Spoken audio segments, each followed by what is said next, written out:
say too loud.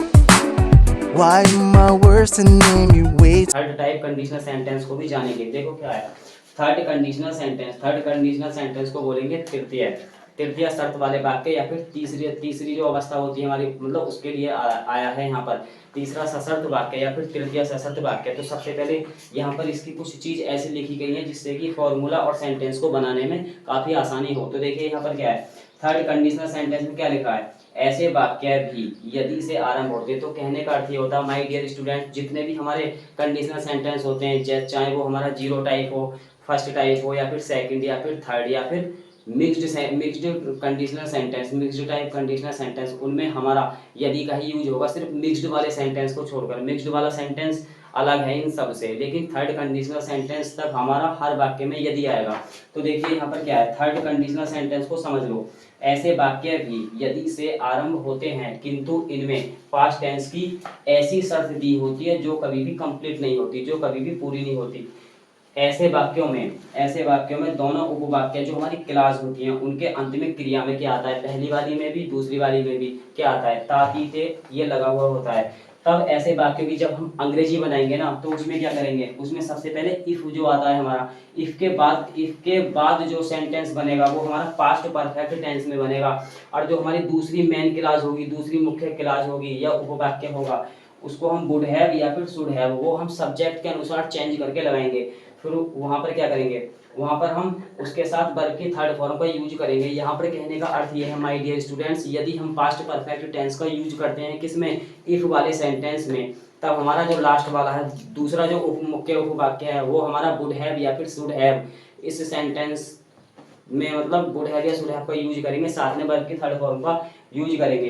तो यहाँ पर ये फॉर्मूला दे रखा है देखो क्या है रूल फॉर इफ यहाँ पर फिर सब्जेक्ट ये क्या है subject plus helping verb had verb की थर्ड फॉर्म ऑब्जेक्ट। यहाँ पर ये कुछ नहीं है यहाँ पर ये एफर्मेटिव सेंटेंस है हमारा पास्ट परफेक्ट टेंस जो हमारा पास्ट परफेक्ट टेंस होता है ना उसका हमारा क्या है ये हमारा उसका एफर्मेटिव सेंटेंस का फॉर्मूला फर्स्ट है। इसके बाद तो के लिए हमें कॉमा लगाना जैसे ऊपर से लगाते आ रहे हैं। फिर उसके बाद यहाँ पर क्लास चेंज हो जाएगी तो दूसरी वाली है सब्जेक्ट प्लस वुड या फिर शुड इसके बाद प्लस हैव प्लस वर्ब की थर्ड फॉर्म या फिर इसके बाद ऑब्जेक्ट या अदर इनका हम यूज करेंगे। तो चलिए अब हम इन सेंटेंस का किस तरीके से प्रयोग करते हैं इस वाले फॉर्मूले के अकॉर्डिंग। तो देखो क्या है यदि वह विद्यालय गया होता तो उसका सम्मान किया जाता। तो सबसे पहले आप क्या करेंगे इस सेंटेंस को बनाने से पहले सभी इसकी ऐसी बातें जानो जिससे कि आपको सेंटेंस बनाने में बहुत ज़्यादा आसानी हो। तो देखो मैंने क्या बताया था ऐसे वाक्य जिसमें पहली क्लास और दूसरी क्लास में ता ती ते इनमें से कोई भी सेंटेंस लास्ट में होगा। देखो ता होगा यहाँ पर ता है ता ती ते दोनों क्लास में होता है यहाँ पर। तो देखो पहली चीज तो ये निकल के आ गई। इसके बाद देखो क्या है यदि वह विद्यालय गया होता तो यदि के लिए यहाँ पर इफ लगा दो फिर लगा देंगे ही फिर इसके बाद देखो सब्जेक्ट ही हो गया फिर यहाँ पर हेड लगा दो हेड के बाद लगा देंगे गॉन गॉन के बाद लगा दो टू स्कूल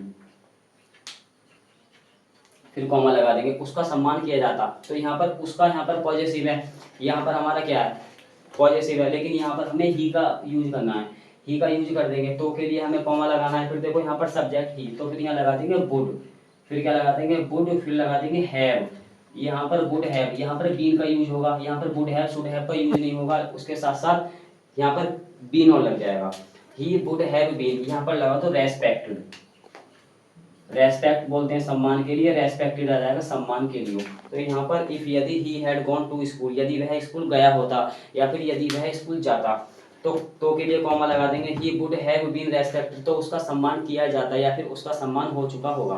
तो देखो यहाँ पर ये सेंटेंस बन गया। तो ये फॉर्मूला यहाँ पर इस तरीके से बनेगा। देखो दूसरा है यदि तुम मेरे पास आते तो मैं तुम्हें पढ़ाता। तो देखो इस वाले सेंटेंस के पहले वाले में ते आ गया लास्ट वाले में भी ते आ गया।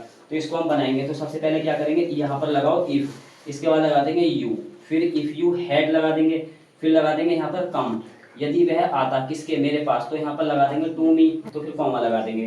तो मैं तुम्हें पढ़ाता तो यहाँ पर क्या लगाएंगे आई फिर इसके बाद क्या करेंगे आई शुड हैव पढ़ाने की क्या आएगी पढ़ाने की आएगी टीच लेकिन टीच की यहाँ पर थर्ड लग जाएगी टॉट। तो ये सेंटेंस इस तरीके से बनेगा। अब देखो ये सेंटेंस बन गया यहाँ पर क्या है देखो इफ आ गया इसके बाद पास्ट परफेक्ट टेंस का फॉर्मूला लग गया यहाँ पर फिर तो के लिए कॉमा लगा दिया यहाँ पर हमने तो के लिए क्या लगा दिया कॉमा लगा दिया फिर बाकी का हमारा आई लग गया यहाँ पर शुड हैव डॉट, फिर यहाँ पर लास्ट में हम लगा देंगे यू। तो मैं पढ़ा था किसे, तुम्हें पढ़ा था, तो यहाँ पर यू लग जाएगा तो सेंटेंस कंप्लीट हो जाएगा। इसके बाद नेक्स्ट है, यदि रीता कठिन परिश्रम करती तो पास हो जाती। इस वाले सेंटेंस में भी ती है, मतलब ती ता, ताती ते, इनमें से दोनों क्लास में ता ती ते ये शब्द आया हुआ है। देखो मैंने यहाँ पर लिख रखा है, क्रिया में ताती ते लगा होता है, तब ऐसे वाक्यों की अंग्रेजी पहले वाले को पास्ट परफेक्ट में बना दो, तो के लिए कॉमा लगा देंगे। फिर क्या करेंगे, यहाँ पर would have, should have plus verb की थर्ड फॉर्म को यूज करेंगे। यहाँ पर यदि के लिए क्या लगाएंगे, यदि के लिए लगा दो यहाँ पर इफ, फिर यहाँ पर रीता लगा देंगे, इफ यदि रीता, फिर यहाँ लगा देंगे हैड, कठिन परिश्रम करने की आएगी वर्क लगाएंगे, लेकिन यहाँ पर वर्कड फिर लगा दो hard. If Rita had worked hard, फिर कॉमा लगा देंगे, फिर यहाँ पर पास हो जाती है, रीता से सब्जेक्ट निकाल दो सी, फिर लगा देंगे वुड, सी वुड, फिर लगा दो हैव, फिर यहाँ पर लगा देंगे क्या, पास की पास्ट में लगा देंगे, तो हमारी थर्ड फॉर्म हो जाएगी। तो आई होप आपको ये सेंटेंस समझ में आया, अच्छे तरीके से आप देखना तो बहुत अच्छे तरीके से समझ में आएगा। अब हम क्या करते हैं, अब हमारा ये जो हमारा थर्ड टाइप कंडीशनल सेंटेंस था ये हमारा कंप्लीट हो गया। अब हमारा एक और रह गया है, कौन सा, मिक्स्ड टाइप कंडीशनल सेंटेंस, जिसमें एज इफ का यूज होता है। तो आइए सबसे पहले हम उसी के बारे में बात करते हैं, फिर आगे की चीज हम आपको आगे बताएंगे। तो चलिए अब हम इन सबको कंप्लीट करने के बाद मिक्स्ड टाइप कंडीशनल सेंटेंस का यूज किस तरीके से करते हैं, तो आइए अब हम उसे शुरू करते हैं। देखिए अब हम बात करते हैं मिक्स्ड टाइप कंडीशनल सेंटेंस की। तो यहाँ पर मैंने लिख रखा है, देखिए क्या है मिक्स्ड टाइप कंडीशनल, इनको बोलते हैं मिश्रित। मिश्रित जो हमारे सशर्त वाक्य होते हैं, शर्त वाले वाक्य, उसमें क्या होता है, उसमें सिर्फ यहाँ पर एज और इफ का यूज होता है। मिक्स्ड टाइप कंडीशनल सेंटेंस में, मिक्स्ड कंडीशनल सेंटेंस में हमारा जो यूज होता है वो होता है एज इफ का प्रयोग होता है।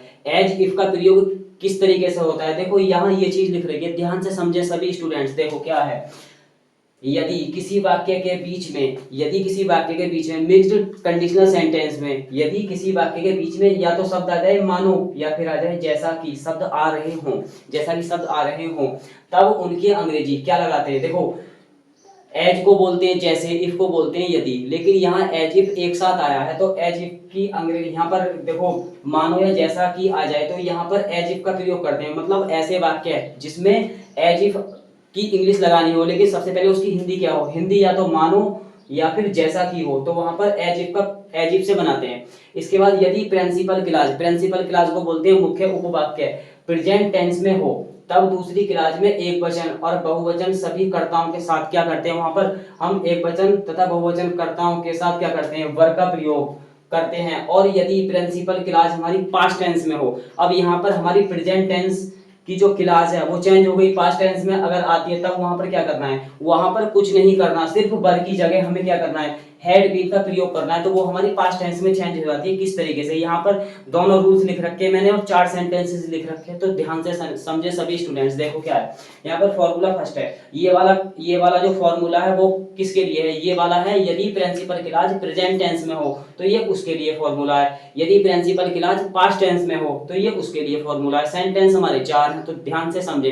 देखो 4 सेंटेंसेस है, 2 फॉर्मूले, तो मैं 2 सेंटेंसेस बनाऊंगा, पहले वाले फॉर्मूले और दूसरे वाले फॉर्मूले के अकॉर्डिंग। बाकी के 2 सेंटेंसेस आप सभी स्टूडेंट्स को मुझे कमेंट में बताना है कि किस तरीके से बनेगा। तो चलिए अब हम ज्यादा टाइम वेस्ट नहीं करके हम इन सेंटेंस को कंप्लीट करते हैं रूल्स के अकॉर्डिंग। देखिए क्या है, यहाँ पर लिख रहा है तुम्हारा भाई ऐसा लगता है मानो एक राजकुमार हो। यहाँ पर सबसे पहले हम कुछ शब्द मैच करेंगे, कैसे, यहाँ पर मैंने लिख रखा है मानो या जैसा कि, अब यहाँ पर मानो आ गया, अब मानो शब्द को हटा दो और यहाँ पर जैसा कि शब्द को ऐड करके देखते हैं कि सेंटेंस हमारा मैच होता है या नहीं। देखिए तुम्हारा भाई ऐसा लगता है मानो एक राजकुमार हो, ये तो है, यहाँ पर मानो शब्द को छोड़कर हम जैसा कि लगाएं तो देखते हैं मैच होता है या नहीं। तुम्हारा भाई ऐसा लगता है जैसा कि एक राजकुमार हो, बिल्कुल मैच कर रहा है, क्या कर रहा है, बिल्कुल मैच कर रहा है, तो घबराने की कोई बात नहीं, ध्यान से समझे। देखो यहाँ पर क्या है, तुम्हारा भाई, तो तुम्हारे के लिए क्या लगा देंगे, योर, फिर यहाँ पर लगा दो ब्रदर, तुम्हारा भाई।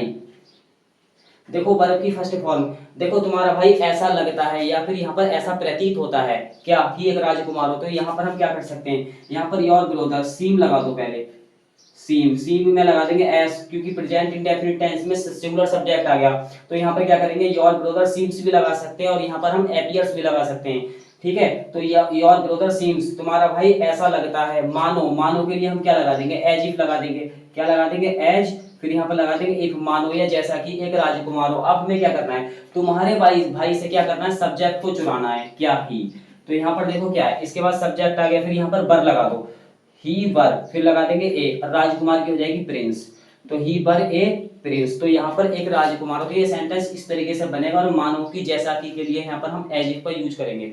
अब देखो दूसरा सेंटेंस है, तो दूसरा सेंटेंस किस तरीके से बनेगा वो भी देख लो। तो फॉर्मूला 2 पे आना पड़ेगा। यहाँ पर क्या सेंटेंस सेम है, बस है की जगह हमने था शब्द कर दिया, मैंने सेंटेंस अलग नहीं लिखा, लेकिन नीचे सेंटेंस भी मैंने सेम कर रखे हैं। तो आप सभी स्टूडेंट्स नीचे कमेंट में जो मतलब ये जो सेंटेंस दे रखा है, तो आप कमेंट में बताएं किस तरीके से बनेगा। तो देखो ये भी यहाँ पर तुम सुमन ऐसी लगती है मानो एक अध्यापिका हो, यहाँ पर लगती थी, तो ये सेंटेंस किस तरीके से बनेगा ये देखो मैं किस तरीके से बना रहा हूँ। यहाँ पर ये हमारी जो डेफिनेशन है वो क्या कह रही है, आइडेंटिटी इसकी क्या कह रही है, किसकी, मिक्स्ड कंडीशनल सेंटेंस में एज इफ वाला जो हमारा स्टेप है वो तरीका वो किस तरीके से उसको समझो, और फॉर्मूले के अकॉर्डिंग में सेंटेंस को किस तरीके से बना रहा हूँ वो चीज आप देखें। मेरी वीडियो स्किप कर करके देखिए किस तरीके से मैं आपको समझा रहा हूँ, तो ठीक इसी तरीके से आप सेंटेंसेस को बनाइए। देखिए यहाँ पर क्या है, तुम्हारा भाई ऐसा लगता था, तो तुम्हारे भाई के लिए लगा दो योर, फिर लगा देंगे यहाँ पर ब्रदर, तुम्हारा भाई। आप देखो क्या करेंगे, लगना लगता था, सीम लगाएंगे पहले, तो क्या लगाएंगे सीम, लेकिन यहाँ पे हमें ईडी लगाना क्योंकि यहाँ पर था शब्द आ गया।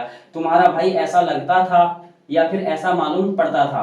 देखो तुम्हारा भाई लगता था, मानो की जगह जैसा कि जोड़ेंगे तो बात एक ही है, तो यहाँ पर लगाएंगे एज, फिर लगा देंगे इफ। यहाँ पर क्या करना है, यहाँ पर हमें सब्जेक्ट लगाना, क्या यहाँ से फिर ही चुराएंगे ऊपर वाले सेंटेंस के अकॉर्डिंग, क्या करेंगे यहाँ पर दोबारा ही लिखेंगे, एक राजकुमार हो, तो यहाँ पर ही हैड और फिर लगा देंगे been, he had been a prince, a prince. I hope आपको ये सेंटेंसेस समझ में आए। अब देखिए मैं आपसे बताता हूँ एक बात और, आप ये अच्छी तरीके से पढ़ें, बहुत अच्छा रहेगा आपके लिए, बहुत अच्छे ये मतलब टॉपिक हैं, आप इनको अच्छी तरीके से पढ़ें। आज के लिए फिलहाल मेरी इस वीडियो में इतना ही। और हाँ, एक बात मैं आप सभी स्टूडेंट से कहूँगा कि अगर आपको मेरी वीडियो अच्छी लगी तो वीडियो को लाइक करें और चैनल को अधिक से अधिक स्टूडेंट सब्सक्राइब करें। मेरे चैनल का नाम है TS स्टडी 21। इस चैनल को अधिक से अधिक स्टूडेंट सब्सक्राइब करें, आपके लिए बहुत अच्छा रहेगा। और हाँ, अब हमारा नेक्स्ट वीडियो में नेक्स्ट टॉपिक आएगा, वो क्या आएगा, वो आएगा सीक्वेंसेस ऑफ टेंसेज। देखो इसकी हिंदी क्या होती है, इसकी हिंदी होती है वाक्यों का अनुक्रम, वाक्यों का अनुक्रम। बहुत बेहतरीन वीडियो है, तो आप सबसे पहले इस वीडियो को देखें, अधिक से अधिक स्टूडेंट्स वीडियो को देखें और लाइक करें और चैनल को सब्सक्राइब करें, और अगली वीडियो आने के लिए जल्दी से जल्दी सभी स्टूडेंट्स कमेंट करें। आज के लिए फिलहाल इतना ही। जय हिंद।